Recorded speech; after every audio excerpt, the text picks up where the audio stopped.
Hello and नमस्ते, स्वागत छ हजुरहरूलाई नेपाल अनलाइन स्कुल च्यानलमा। आज हामी बिबिएस सेकेन्ड इयरको cost and the management accounting अन्तर्गत हामीले यहाँ जुन हाम्रो च्याप्टर कति रहेछ 16 है, कस्ट रिडक्सन चाहिँ हामी पढ्न जाँदैछौँ है त। यो कस्ट रिडक्सन च्याप्टरमा चाहिँ हामीलाई सबै चाहिँ के छ त, यसमा थ्योरी मात्र रहेको छ, न्युमेरिकल पोर्सन केही पनि छैन है। र यो च्याप्टरबाट चाहिँ म्याक्सिमम हामीलाई चाहिँ थ्योरीहरू चाहिँ के गर्छ त, सोधिरहेको हुन्छ। जस्तै आजको लागि हाम्रो एक्जाममा धेरै टाइम चाहिँ सोधिसकेको छ जुन क्वेसन भने के हो भन्दा चाहिँ differences between the cost reduction and the cost control. भनेपछि कस्ट कन्ट्रोल र कस्ट रिडक्सन बिच भिन्नता, यो दुई बिच चाहिँ के भिन्नता छ त भन्ने कुरा चाहिँ हामी यहाँ पढ्न जाँदैछौँ है त। र यहाँ रहेको छ हाम्रो एउटा, जस्तो कस्तो भन्दा चाहिँ कस्ट कन्ट्रोल र कस्ट रिडक्सन भन्ने बित्तिकै चाहिँ एउटा कस्तो भन्दाखेरि चाहिँ अब यो जुन हाम्रो कस्ट कन्ट्रोल हुन्छ, कस्ट कन्ट्रोल भन्ने बित्तिकै चाहिँ एउटा यस्तो प्रोसेस हो जसले चाहिँ केमा फोकसेस गर्छ भन्दा चाहिँ जुन हाम्रो टोटल कस्टलाई चाहिँ घटाउनको लागि चाहिँ यसले के गर्छ त, अर्थात् यसलाई चाहिँ कन्ट्रोल गर्नको लागि चाहिँ फोकस गरिरहेको हुन्छ। र अर्को हाम्रो छ कस्ट रिडक्सन है। कस्ट रिडक्सन भनेको एउटा यस्तो प्रोसेस हो जसले चाहिँ के एम राखेको भन्दा चाहिँ हामीले चाहिँ युनिट कस्ट हुन्छ नि, कस्ट पर युनिट, अर्थात् एउटा प्रोडक्टको कस्टमा चाहिँ रिडक्सन कसरी गर्ने भन्ने कुराहरूको चाहिँ यसमा चाहिँ यसले फोकस गरिरहेको हुन्छ।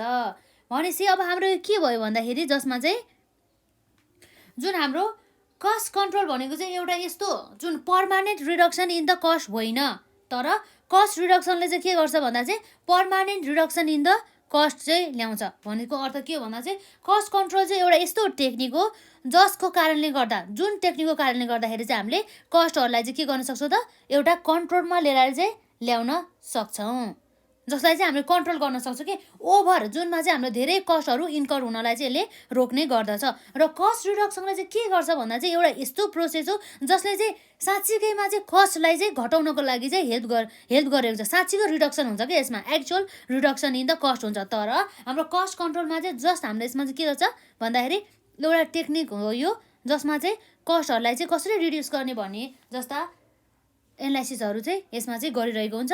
यसको ले गर्दा अब हाम्रो कस्ट रिडक्सन हुन नि सक्छ, नहुन नि सक्छ, तर कस्ट रिडक्सनमा चाहिँ के हुन्छ भन्दाखेरि चाहिँ साँच्चीकै नै कस्टमा चाहिँ कमी ल्याउने गर्दछ है त, युनिट कस्टमा।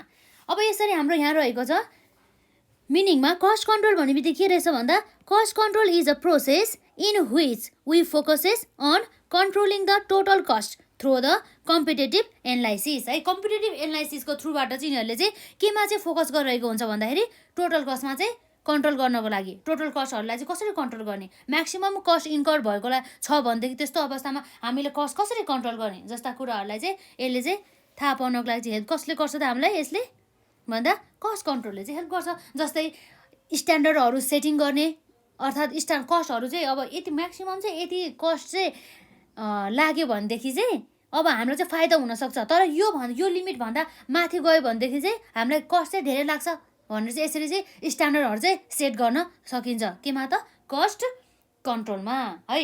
यसरी भयो हाम्रो कस्ट कन्ट्रोलको डेफिनेसन है। र अर्को रहेछ हाम्रो कस्ट रिडक्सन। कस्ट रिडक्सन भनेको चाहिँ यस्तो प्रोसेस रहेछ है त, यहाँ हेरौँ। Cost reduction is a process which aims to lower the unit cost of a product manufactured or the service rendered without affecting its quality. भनेपछि कुनै पनि क्वालिटीमा चाहिँ अब कम्प्रोमाइज नहुने गरी, भनेपछि अब हामीले वस्तुको प्राइस घटायो भन्दैमा अब हामीले त्यसमा त अब जस्तै मानौँ न ऊ गर्नु त भएन, हामीले क्वालिटीमा कम्प्रोमाइज त गर्नु भएन हो। त्यसै कारणले गर्दाखेरि अब के हुन्छ भन्दा चाहिँ क्वालिटीमा कम्प्रोमाइज नहोस् भन्ने उद्देश्यको कारणले गर्दाखेरि चाहिँ त्यो उद्देश्य लिएर पनि के गर्ने भयो त, यसमा कस्ट कन्ट्रोल गरेर भए पनि कस्ट रिडक्सन गर्ने भयो यसमा चाहिँ होइन।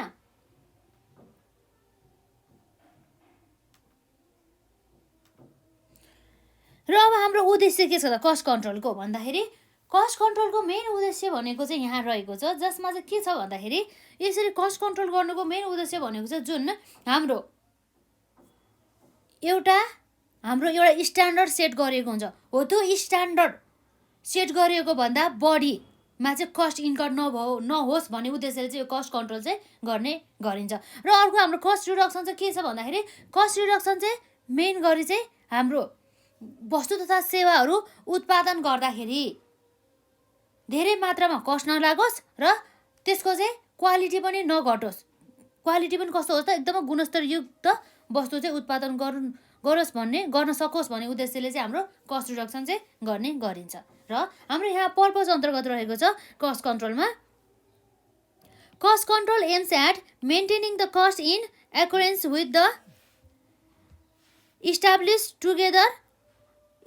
target or the standards भयो है। र कस्ट रिडक्सनमा हाम्रो यहाँ रहेको छ cost reduction is directed to explore the possibilities of producing goods or the providing services render without affecting its quality भन्ने कुरा भयो। र यसपछि हाम्रो अर्को छ कस्ट कन्ट्रोलको चाहिँ केमा त अब कस्ट कन्ट्रोलको चाहिँ प्रोसेसेस अन्तर्गत के छ भन्दाखेरि यसको प्रोसेसेसमा चाहिँ के हुन्छ भन्दा चाहिँ the processes under cost control कम्प्राइजेस the fixation of the standard. सुरुमा के गर्छ त स्ट्यान्डर्डहरू फिक्स गर्ने गर्दछ र त्यसपछि के गर्छ त त्यो स्ट्यान्डर्ड फिक्स गरिएको त्यो सेट गरिएको स्ट्यान्डर्डलाई चाहिँ अब उसले चाहिँ एक्चुअलसँग चाहिँ के गर्छ त त्यसलाई चाहिँ कम्पेयरिङ गर्ने काम गर्छ, अर्थात् comparing the standard with the actual and the taking corrective action. यदि चाहिँ हामीले कुनै पनि एक्सन जस्तै करेक्टिभ एक्सन लिनु पर्यो भनेदेखि त्यस्तो अवस्थामा चाहिँ यसले करेक्टिभ एक्सन गर्नको लागि एकदमै हेल्प गर्ने गर्दछ। फर एनी अनफेभरेबल डेभिएसन भन्ने कुरा भयो। र यसै गरी हाम्रो प्रोसेसेस अन्तर्गत रहेको चाहिँ हाम्रो यो उसमा कस्ट रिडक्सनको हाम्रो कस्ट रिडक्सनमा चाहिँ एउटा स्पेसिफिक यस्तो प्रोसेस भन्ने चाहिँ छैन कि है। यहाँ के भनेको छ भन्दा चाहिँ it does not have any specific process under it the ways of reduction in material labour and other overheads are adapted भन्ने कुरा रहेको छ है। यसरी चाहिँ जुन हाम्रो प्रोसेसेसलाई चाहिँ के गर्ने गर्दछ त यसमा यसरी प्रोसेसेस चाहिँ हुँदैन कि यसमा त कस्ट रिडक्सनमा चाहिँ प्रोसेसेस हुँदैन, तर हाम्रो कस्ट कन्ट्रोलमा चाहिँ अब यसको प्रोसेसेस हुन्छ। कस्ट कन्ट्रोल गर्ने सुरुमा हामीले सेटिङ स्ट्यान्डर्ड गर्नु पर्यो, त्यसपछि त्यो सेटिङ स्ट्यान्डर्डलाई हामीले एक्चुअल रिजल्टसँग चाहिँ कम्पेयर गर्नु पर्यो र यसरी एक्चुअल रिजल्ट र हाम्रो स्ट्यान्डर्ड सेट गरेको बिच यदि कुनै भिन्नता छ भनेदेखि किन भिन्नता भयो भनेर यसरी कम्पेरिजन गर्ने र अब हामीले के गर्नुपर्छ भनेर चाहिँ एउटा करेक्टिभ एक्सन लिने काम चाहिँ हाम्रो चाहिँ कस्ट कन्ट्रोल अन्तर्गत गर्ने गर्दछ। र यसपछि हाम्रो के छ त यसमा नम्बर 4 मा एजुम्सन है। के छ त यसमा नम्बर 4 मा एउटा एजुम्सन रहेको छ। एजुम्सनमा पनि अब के रहेको छ भन्दा कस्ट कन्ट्रोलले चाहिँ के एजुम गर्छ भन्दाखेरि चाहिँ जसमा चाहिँ के छ भन्दाखेरि चाहिँ cost control assumes the existence of the certain standards or the norms which are not के भन्छ च्यालेन्ज है। अब यस्तो मतलब के हो भन्दा चाहिँ जसलाई चाहिँ हामीले के गर्न सक्दैन च्यालेन्ज गर्न सक्दैन, जसमा चाहिँ एउटा के हुन्छ त सर्टेन एउटा स्ट्यान्डर्ड्स र नर्म्सहरू चाहिँ रहने गर्छ भन्ने कुरा रहेको छ। र cost reduction assumes existence of the के हो त concealed potential saving in the standards or the norms which are therefore subject to constant challenges or the improvement भन्ने कुरा रह्यो है। यसरी रहेको छ यसको एजुम्सन अन्तर्गत।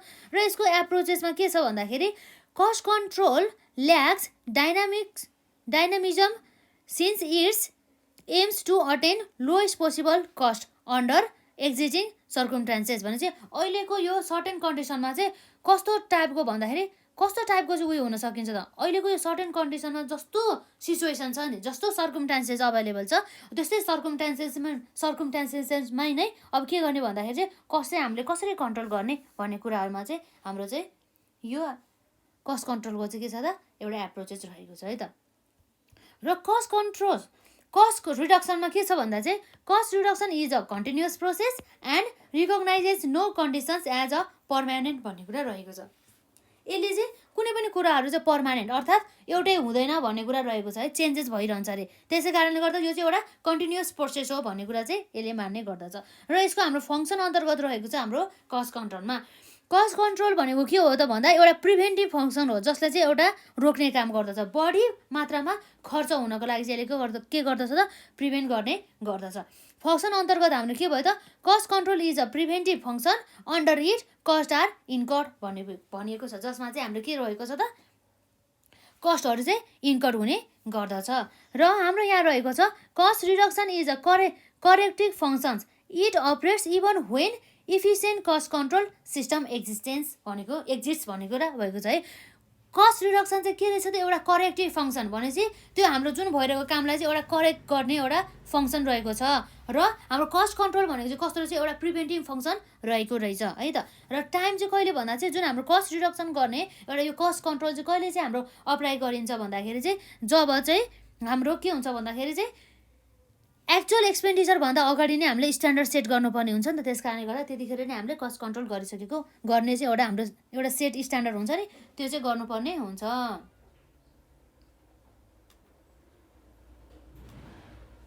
र अब हाम्रो के भयो त यसमा टाइम कहिले रहेछ त हाम्रो कस्ट कन्ट्रोल गर्ने भन्दाखेरि हाम्रो टाइम रहेको छ under this attempts are made before the actual expenditure भने चाहिँ एक्चुअल एक्सपेन्डिचर इन्कर हुनुभन्दा अगाडि नै चाहिँ हाम्रो कस्ट रिडक्सन गर्ने काम कस्ट कन्ट्रोल गर्ने काम चाहिँ गरिन्छ। र अर्को यहाँ रहेको छ हाम्रो टाइममा जुन हाम्रो कस्ट रिडक्सन अन्तर्गत है under this attempts to be reduce cost might be made at any time भन्ने कुरा रहेछ। जतिखेर पनि हामीले चाहिँ कस्ट रिडक्सन चाहिँ गर्न सकिन्छ है।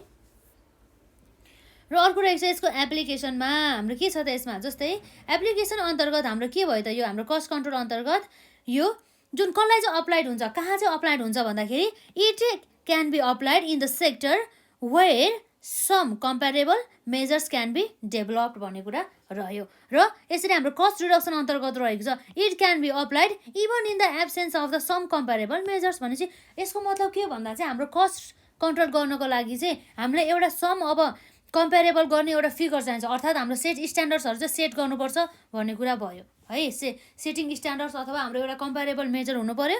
र अर्को हाम्रो यो कस्ट रिडक्सनमा चाहिँ यस्तो कम्पेरेबल फिगर अथवा हाम्रो स्ट्यान्डर्डहरू चाहिँ सेटिङ गर्नु आवश्यक चाहिँ छैन भन्ने कुरा चाहिँ हाम्रो केमा रहेको छ त यसरी कस्ट रिडक्सनमा रहेको छ। यो भयो हाम्रो कस्ट रिडक्सन र कस्ट कन्ट्रोल बिच भिन्नता जुन हाम्रो एक्जामको लागि एकदमै इम्पोर्टेन्ट रहेको छ। र अब यसै गरी हाम्रो यसै च्याप्टरसँग सम्बन्धित हामी अर्को थ्योरीहरू चाहिँ हामी यहाँ हेर्न जाँदैछौँ है त जसमा हाम्रो नर्मली के छ भन्दाखेरि के छ त हाम्रो नर्मली यसमा हुने भनेको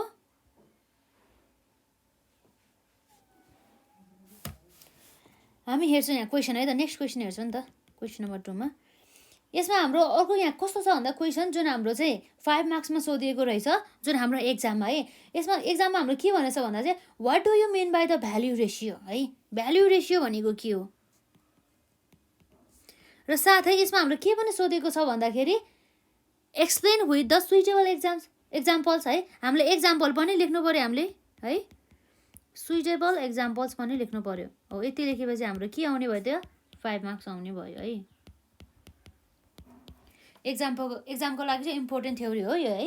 यसमा चाहिँ अब जस्तै भ्यालु रेसियो भने चाहिँ के रहेछ जस्तै जेनरली चाहिँ हामीले जस्तै भ्यालु रेसियो भन्दा पनि हाम्रो सुरुमा भ्यालु भनेको चाहिँ के हो भन्दा चाहिँ कुनै पनि एउटा प्रोडक्टले पोजेस गर्ने के कुनै पनि एउटा प्रोडक्टले चाहिँ लिने एउटा भ्यालु जस्तै अब हाम्रो के हुन सकिन्छ अब यसमा हुने भनेको utility possess by the product हामी त्यसलाई के भन्छौँ भ्यालु। जेनरली हामीले भ्यालु भन्ने बित्तिकै के रहेछ त हाम्रो इन जेनरली चाहिँ हाम्रो सामान्यतया चाहिँ के रहेछ त भ्यालु भन्ने बित्तिकै कुनै पनि प्रोडक्टले चाहिँ जुन हाम्रो युटिलिटी अर्थात् त्यसले बोकेको एउटा हाम्रो सेवा सुविधाहरूलाई चाहिँ हामीले के भन्दो रहेछ एउटा भ्यालु भनेर त्यसलाई बुझ्ने रहेछ है त। Value is the amount of utility कसले पोजेस भन्दा चाहिँ प्रोडक्टले है पोजेस्ड बाई कसले त possess by a product.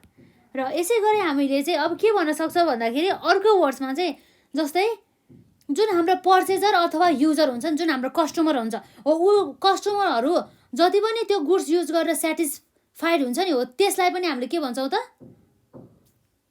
Value भन्छौँ है। अब हामीले यसलाई के भन्छौँ त in other words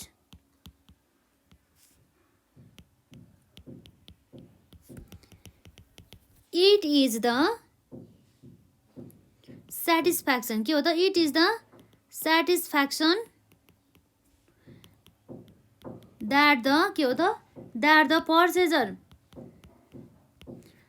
पर्चेजर or user of के हो त युजर अफ एनी प्रोडक्ट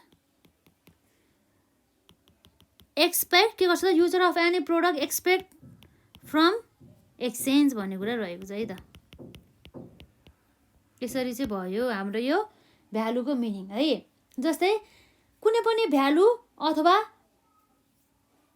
कुनै पनि प्रोडक्टको अथवा कुनै पनि आइटमको भ्यालु चाहिँ क्लोजली रिलेटेड केसँग हुन्छ त उसको काम र उसको फङ्सनसँग चाहिँ मेनली रिलेटेड हुन्छ। यो कुरा चाहिँ हामीलाई थाहा हुनुपर्छ है। उसले त्यो प्रोडक्टले दिने सेवा सुविधा है, त्यो प्रोडक्टले दिने एउटा हुन्छ नि फाइदाजनक कुराहरूलाई नै हामीले एउटा के भन्छौँ त एउटा भ्यालुको रूपमा चाहिँ हामीले लिन सक्छौँ है त।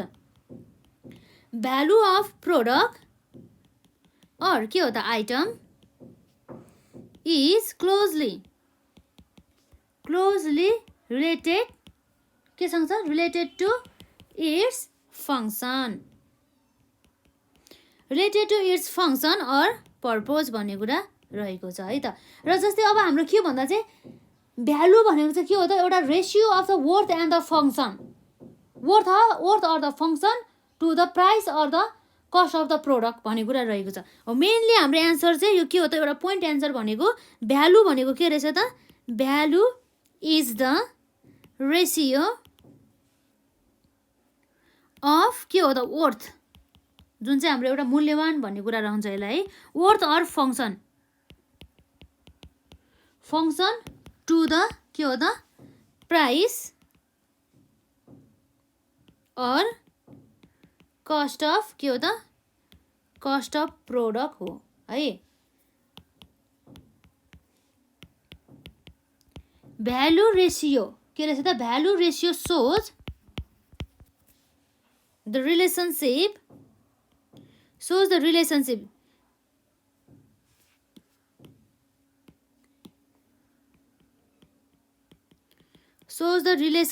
के रिलेसनसिप सोच गर्छ भन्दा चाहिँ रिलेसनसिप बिट्विन सम्बन्ध के को बिच सम्बन्ध भन्दा चाहिँ सम्बन्ध बिट्विन के बिच त भ्यालु र के हो त भ्यालु फङ्सन एन्ड कस्ट बिचको एउटा सम्बन्ध देखाउने गर्दछ है। जसलाई चाहिँ अब हामीले कुन फर्मुला है हामीले एउटा फर्मुला युज गरेर चाहिँ के गर्न सक्छौँ त हामीले निकाल्न सक्छौँ। भ्यालु हाम्रो के कति छ त हाम्रो भ्यालु बराबर फङ्सन डिभाइड बाई के छ त हाम्रो यसमा कस्ट है। र यसरी जहाँ के छ त हाम्रो वेयर हाम्रो भ्यालु भने चाहिँ के रहेछ भन्दा चाहिँ utility or the level of the satisfaction of the product के छ त्यसमा utility or level of satisfaction, हजुरहरूले नोट डाउन गर्नु होला है यसमा सेटिस्फ्याक्सन फ्रम अ प्रोडक्ट। जस्तै हाम्रो एक्जाम आउनु त टाइम छ नि त, अब हामीले राम्रोसँग नै अब यसरी थ्योरीहरू पनि अब लेखेरै गर्दाखेरि हाम्रो माइन्डमा चाहिँ अब सेट हुन सकिन्छ नि त, धेरै टाइमको लागि रिटर्न हुन्छ त्यसैले गर्दाखेरि।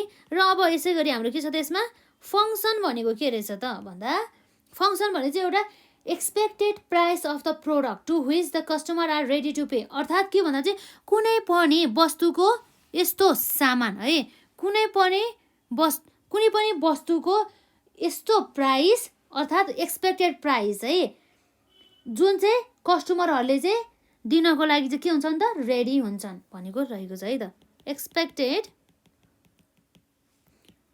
Expected price of the product to which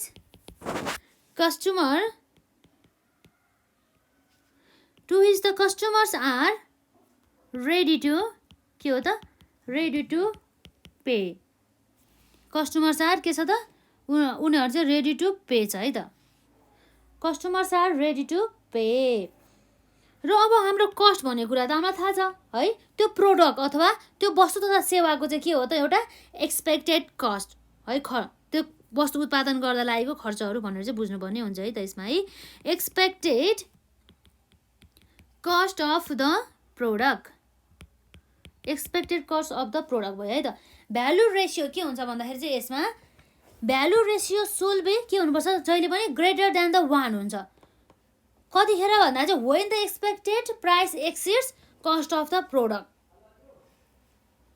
के हुनुपर्छ अरे हाम्रो यहाँ भ्यालु जुन रेसियो हुन्छ जुन त्यो भ्यालु रेसियो चाहिँ जहिले पनि के हुनु पर्यो अरे ग्रेटर देन हुनु पर्यो, सुल बी ग्रेटर देन के भन्दा ग्रेटर देन भन्दा ग्रेटर देन 1 है। कतिखेर भन्दा चाहिँ जब व्हेन एक्सपेक्टेड जुन हाम्रो expected price of the product हुन्छ है, एक्सपेक्टेड प्राइस कतिखेर हुन्छ भन्दा चाहिँ एक्सिड्स हुन्छ, के हुन्छ त बढी हुन्छ। एक्सपेक्टेड प्राइस चाहिँ धेरै हुन्छ कस्ट भन्दा है। Expected price exceeds cost of, के हो त यसमा कस्ट अफ द प्रोडक्ट भन्ने कुरा भयो है त।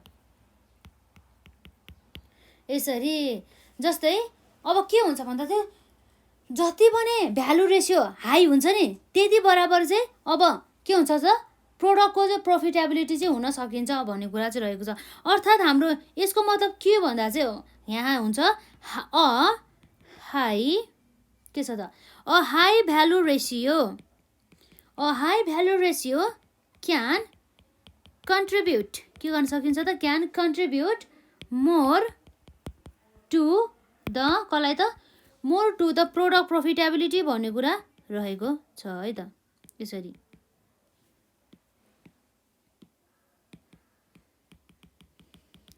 यसरी चाहिँ हामीले इम्पोर्टेन्ट यो हाम्रो भ्यालु रेसियोसँग सम्बन्धित कन्सेप्ट हेऱ्यो। अब हामीलाई अरू पनि के सोधेको छ भन्दाखेरि चाहिँ जसमा चाहिँ एक्जाम्पल पनि दिनु पऱ्यो रे हामीले, सुइटेबल एक्जाम्पल। जस्तै हामीले एक्जाम्पलको लागि है त, जस्तै हामी यहाँ लेखौँ एक्जाम्पलमा रहेको छ। जस्तै हाम्रो के छ भन्दा चाहिँ सेलिङ प्राइस कति छ त, सेलिङ प्राइस पर युनिट है, selling price per unit of a product, प्रोडक्टको सेलिङ प्राइस कति छ त, यदि चाहिँ ₹1000 छ भनेदेखि र एन्ड इट्स प्रोडक्सन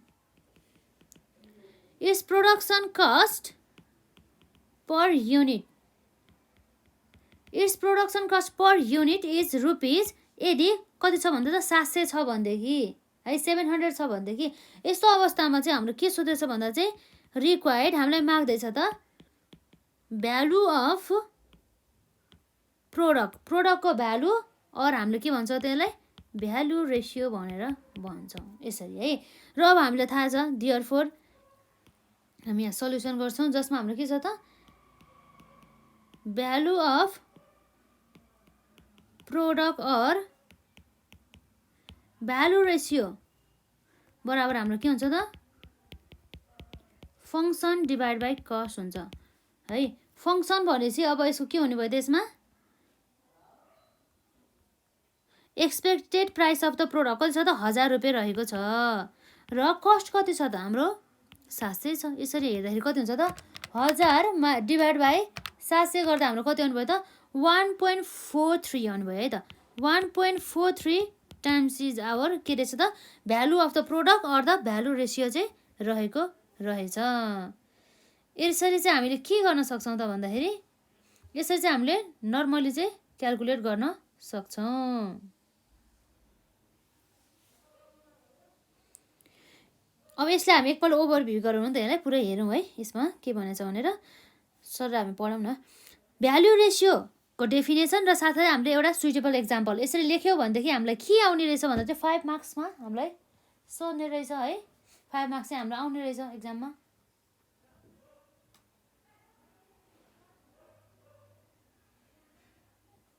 र हाम्रो यहाँ रहेको छ इन जेनरली चाहिँ के भन्दो रहेछ भन्दा चाहिँ value is the amount of utility possess by a product है। In other words it is the satisfactions that the purchaser or the user of any product expect from exchange भन्ने कुरा रहेको छ है त। र यसपछि रहेको छ value of the product or the item is closely related to its functions or the purchases functions or the purpose भन्ने कुरा रहेको छ उद्देश्य है। र अर्को रहेको छ यसमा value is the ratio of the worth or the function to the price or the cost of the product. Thus value ratio shows the relationship between value function and the cost भन्ने कुरा रहेको छ। र यसमा हाम्रो फर्मुलामा के रहेको छ त भ्यालुमा फङ्सन डिभाइड बाई कस्ट। यसरी चाहिँ हामीले भ्यालु भनेको के रहेछ त भन्दा utility or the level of the satisfaction from a product भन्ने कुरा भयो। र फङ्सन भनेको चाहिँ के रहेछ त expected price of the product to which है, to which customer are ready to pay भन्ने कुरा भयो। र कस्ट भन्ने चाहिँ हाम्रो के रहेछ त expected cost to the product भन्ने कुरा भयो। र value ratio should be greater than 1 when expected price exceeds cost of the product. यो कुरा एकदम इम्पोर्टेन्ट छ, यसलाई याद गर्नु होला। A high value ratio can contribute more to the product profitability भन्ने कुरा रहेको छ। र एक्जाम्पल हामीले लेख्न एक्जाम्पल छ हाम्रो यहाँ, जसमा चाहिँ के भनेको छ भन्दा selling price per unit of a product is के छ भन्दाखेरि 1000 रुपियाँ छ भनेदेखि रुपिस लेख्नुपर्ने, यहाँ रुपिस लेख्ने छ है त। रुपिस कति छ 1000 छ भनेदेखि त्यस्तो अवस्थामा अब यसको कस्ट कति छ त, and its production cost per unit is rupees 700 भनिसकेपछि अब हामीलाई रिक्वायरमा के सोधेको छ भन्दा value of the product or the value रेसियोमा हाम्रो सल्युसन अन्तर्गत रहेको छ। हाम्रो value of the product or the value रेसियोमा हाम्रो रहेको छ फर्मुलामा function divide by cost. Function भन्ने बित्तिकै हाम्रो प्राइस र हाम्रो कस्ट भन्ने बित्तिकै हाम्रो जुन हाम्रो के छ त यसमा कस्ट अफ द प्रोडक्सन भइहाल्यो है। यसरी चाहिँ 1.43 टाइम्स चाहिँ रहेछ भन्ने कुरा भयो। यसरी चाहिँ हाम्रो इम्पोर्टेन्ट कुराहरू चाहिँ हामीले यहाँ हेरिसक्यौँ यस च्याप्टरसँग सम्बन्धित। र अब हामीले त्यो जुन कस्ट रिडक्सनको मिनिङ त अब हामीले लेख्नु त परेन होला है साथै। र अब हाम्रो यहाँ रहेको छ हामीले भर्खर हेऱ्यो भ्यालु एनालाइसिसको बारेमा। अब हामी यहाँ हेर्न जाँदैछौँ भ्यालु एनालाइसिसको बारेमा। यो थियो भ्यालु रेसियो, यो छ अब हाम्रो भ्यालु एनालाइसिस। यो भ्यालु एनालाइसिस भन्ने बित्तिकै यो एउटा के हो त, एउटा सिस्टमेटिक एनालाइसिस हो। यसले चाहिँ के रहेछ त यो भनेको systematic analysis.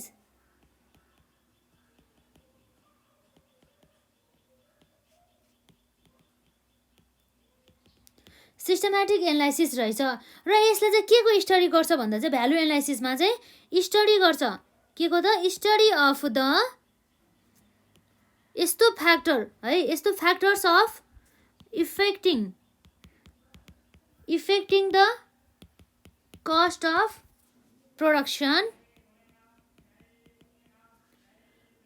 Of a given के हो त प्रोडक्ट।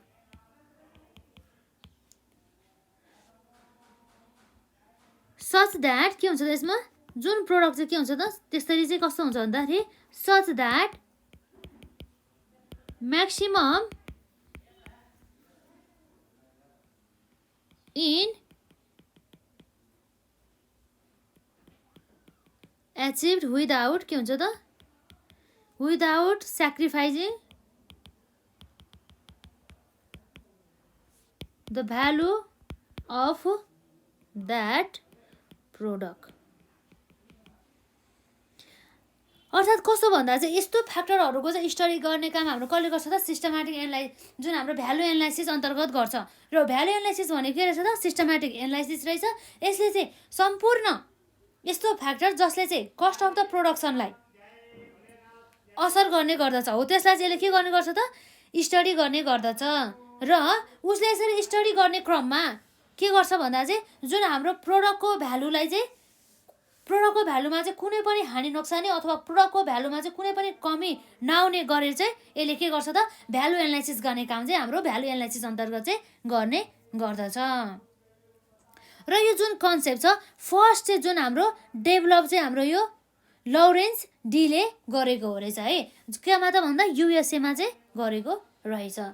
र हाम्रो यो भ्यालु एनालाइसिस भनेको चाहिँ अब के भयो त एउटा सिस्टमेटिक टेक्निक हो जसले चाहिँ एउटा के प्रोभाइड गर्छ भन्दाखेरि इन्टिग्रेटेड सिस्टमेटिक र टेक्निकहरू प्रोभाइड गर्ने गर्दछ। के को लागि भन्दा चाहिँ aggressive and the reduction in the cost भन्ने नै हुन्छ है, यसको लागि चाहिँ गर्ने रहेछ। र जस्तै यसरी हामीले भ्यालु एनालाइसिस गर्दा चाहिँ हामीलाई सर्टेन टाइप अफ त के हुन सकिन्छ त एडभान्टेजेसहरू हुन सकिन्छ।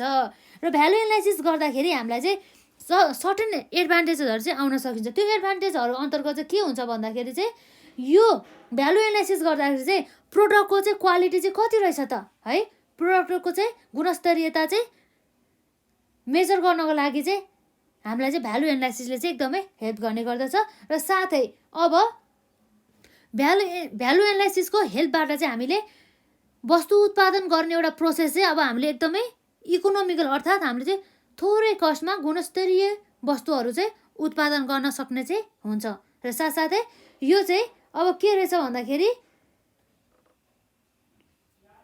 Only the most suitable product lines are carried out भन्ने कुरा चाहिँ यसको एडभान्टेज अन्तर्गत चाहिँ रहेको छ।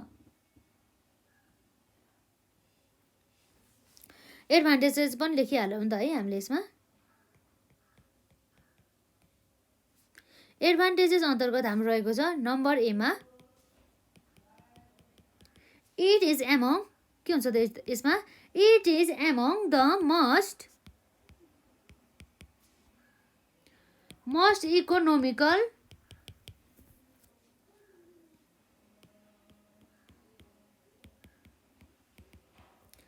इकोनोमिकल म्यानुफ्याक्चरिङ प्रोसेस हो अरे है। र नम्बर बीमा रहेको छ दिस प्रोसेस, के गर्छ त्यसमा, this process इन्स्योर्स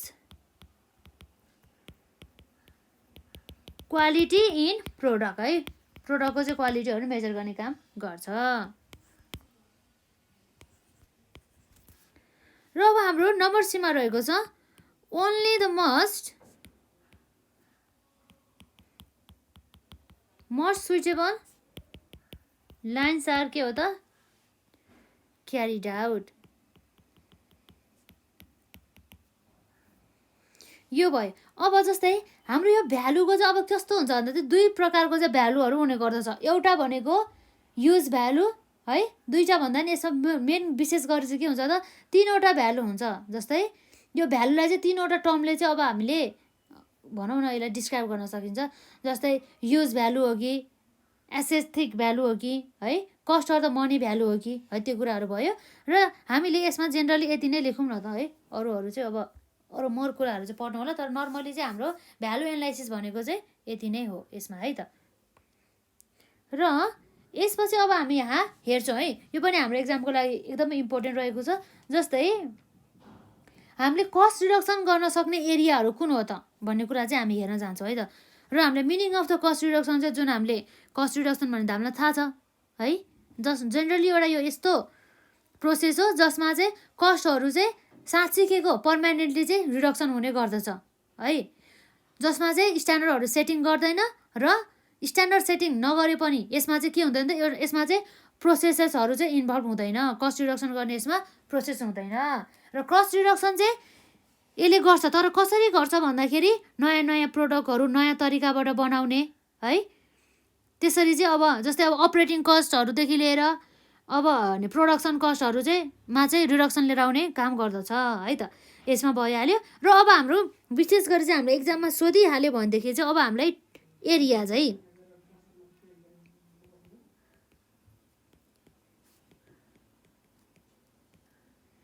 areas of cost रिडक्सनमा विशेष गरी हाम्रो दुईवटा रहेको छ है त।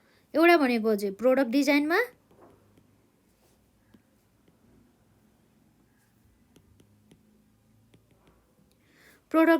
र अर्को भनेको चाहिँ के हो त भन्दा फ्याक्ट्री अर्गनाइजेसन एन्ड के हो त, factory organisation and the production मेथडको कुरा भयो है त। Factory organisation and the production method यो भयो यसमा। जस्तै अब हाम्रो नर्मली प्रोडक्ट डिजाइनको बारेमा कुरा गरौँ है त। जस्तै अब यो जुन डिजाइन अफ द प्रोडक्टले चाहिँ के प्रोभाइड्स गर्छ भन्दा चाहिँ कसरी चाहिँ अब हामीले म्याक्सिमम चाहिँ कस्ट रिडक्सन घटाउन सक्छ। जस्तै अब फर्स्ट स्टेपमा चाहिँ अब के हुनसक्छ भन्दा चाहिँ उत्पादन गर्ने बेला चाहिँ अब जुन हामीले प्रोडक्सन डिजाइन चाहिँ यस्तो तरिकाले गर्ने जसमा चाहिँ म्याक्सिमम कस्ट नलागोस्, तर कस्तो गुड्स हुनु पऱ्यो, एकदमै गुणस्तरीय युक्त गुड्स हुनु पऱ्यो है, त्यो कुरामा एकदमै ध्यान दिनुपर्ने हुन्छ। र यसरी प्रोडक्ट डिजाइन गर्ने बेलामा चाहिँ मेन गरेर चाहिँ के कुरामा ध्यान दिनुपर्ने हुन्छ भन्दाखेरि जस्तै क्वालिटी अफ द प्रोडक्टलाई ध्यान दिनु पऱ्यो है, र यसमा चाहिँ अननेसेसरी वेटहरूदेखि लिएर मेटेरियल कन्टेन्टहरूदेखि लिएर मेसिन एन्ड द लेबर अपरेसनहरू चाहिँ राख्नु भएन। र जो हुनसक्ने त्यो उत्पादन गर्दाखेरि चाहिँ हुनसक्ने जुन अननेसेसरी वेटहरू मेटेरियल कन्टेन्ट के हुन्छ भन्दाखेरि चाहिँ वेस्ट एन्ड द लसेसहरूलाई चाहिँ के गर्नु पऱ्यो, रिड्युस गर्नु पऱ्यो। र प्रोडक्टको चाहिँ राम्रोसँग चाहिँ एकदम डिजाइन गर्नु पऱ्यो, जस्ता कुराहरू चाहिँ यसमा आउँछ। भने चाहिँ हाम्रो area of the cost reduction भन्ने बित्तिकै हाम्रो दुईवटा कुरा चाहिँ याद हुनु पऱ्यो। एउटा भनेको प्रोडक्ट डिजाइन र अर्को भनेको के हो त, factor organisation and the production method है त। Cost reduction is affected to a great extent by improving factory organisation and the production method in the firm of the clear cut lines of the authority and the responsibility भन्ने कुरा रहेको छ है। Normally चाहिँ हाम्रो दुईवटा चाहिँ area रहेको छ है त। प्रोडक्सन मेथड अथवा यसले पनि धेरै फरक पारिहाल्छ नि त है वेमा। अब कस्ट कन्ट्रोल र कस्ट रिडक्सन बिच भिन्नता त हामीले हेरिसक्यौँ। र जस्तै अब अर्को हाम्रो यहाँ के छ भन्दाखेरि भ्यालु एनालाइसिस पनि हामीले हेरिसक्यौँ। र अब हामीले जुन भ्यालु एनालाइसिस गर्ने एउटा प्रोसिडर्सहरू हुँदो रहेछ र है। र आजको लागि हाम्रो चाहिँ यो लास्ट टपिक रहेको छ यसमा, जुन हाम्रो एक्जामको लागि चाहिँ एकदमै इम्पोर्टेन्ट पनि रहेको पाइन्छ।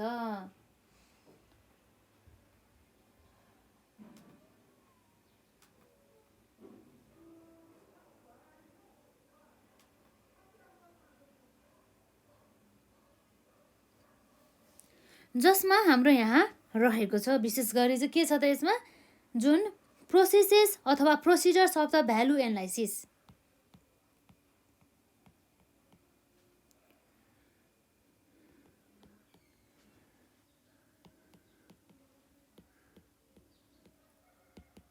भ्यालु एनालाइसिस गर्ने एउटा प्रोसेसेसहरूमा सुरुमा के गर्नु पर्यो त भन्दाखेरि भ्यालु एनालाइसिस गर्नको लागि प्रब्लम चाहिँ आइडेन्टिफिकेसन गर्नु पर्यो है।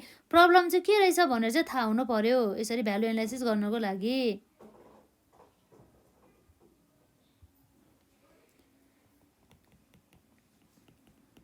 आइडेन्टिफिकेसन अफ के हो त प्रब्लम। सुरुको स्टेजमा हामीले के गर्छौँ त, यो जुन नर्मली हामीले यो प्रोडक्टसँग सम्बन्धित चाहिँ समस्याहरू के छ त, कस्टमरहरू स्याटिस्फाइड छ कि छैन है, स्याटिस्फाइड छ कि अनस्याटिस्फाइड छ, के भइरहेछ है, प्रोडक्टहरूको क्वालिटी कस्तो छ, त्यस्ता कुराहरूलाई चाहिँ ध्यान दिने गर्दछ यसमा। जस्तै अब जुन हाम्रो मेटेरियलहरू चाहिँ अननेसेसरी रूपमा युज भइरहेछन् कि अथवा जुन मेटेरियलहरू चाहिँ लस भइरहेको छ कि हो, त्यस्तो प्रब्लमहरूलाई हेर्ने र त्यसपछि के गर्ने त, यसलाई सल्भ गर्ने चाहिँ तरिकातिर जानु पर्यो। र नम्बर बीमा रहेको छ के गर्ने त्यसमा, कलेक्टिङ इन्फर्मेसन है। हामीले इन्फर्मेसनहरू प्राप्त गर्नु पर्यो। हामीले एनालाइसिस गर्नको लागि त हाम्रो त मुख्य त हामीले इन्फर्मेसन हामीले पाउनु पर्यो नि त है।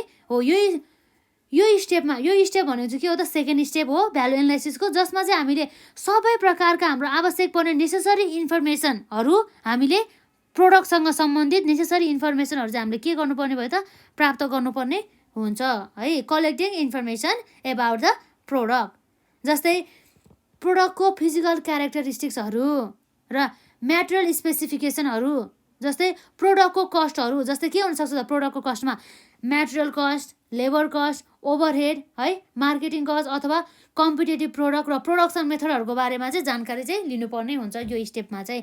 र लास्टमा गएर चाहिँ अब लास्ट भन्दा पनि अब हाम्रो थर्ड स्टेपमा के छ त, यसमा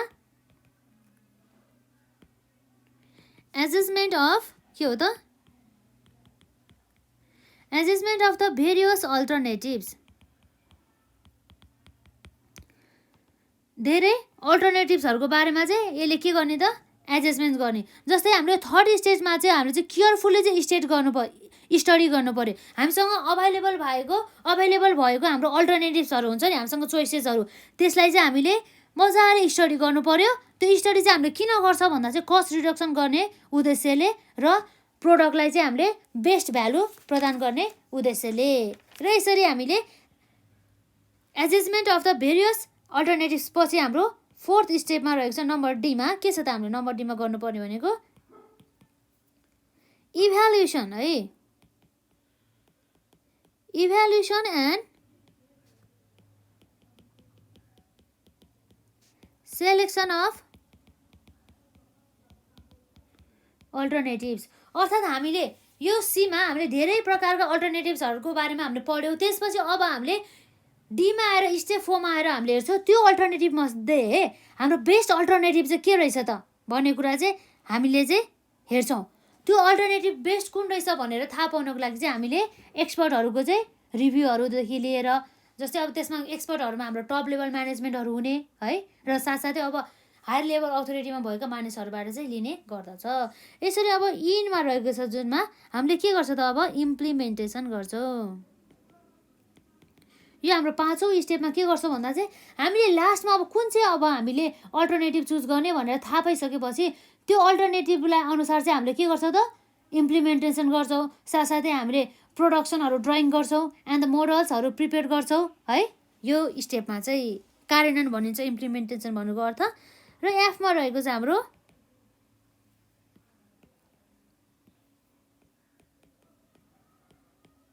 फलो अफ एक्सन है। के छ त? Follow of action.